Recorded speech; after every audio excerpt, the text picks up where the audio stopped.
Hi friends, మీరు చూస్తున్నారు ఎస్ఆర్జీఎంఎక్ channel. ఇందులో మనకు కనిపిస్తున్నది రాయల్ ఎన్ఫీల్డ్ బైక్. ఈ బైక్ హ్యాండిల్ అయితే మీరు కాస్త గమనించండి. ఒక సైడ్కి అయితే ఎక్కువ ఉంది, ఒక సైడ్ అయితే తక్కువ ఉంది. రెండు చేతులు పట్టుకున్నప్పుడు సరి సమానంగా అయితే లేదు.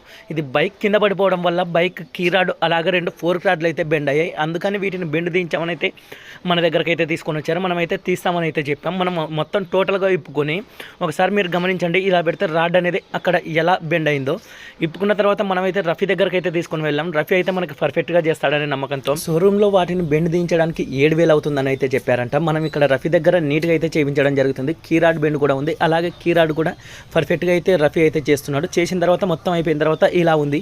అప్పటికి ఇప్పుడు చూడండి, అప్పుడు ఎలా బెండ్ ఉన్నాయి, ఇప్పుడు ఎలా ఉన్నాయి.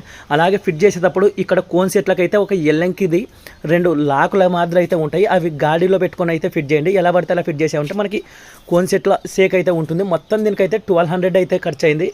ఫిట్టింగ్ చేసిన తర్వాత ఇలా అయితే ఉంది ఫ్రెండ్స్. ఎటువంటి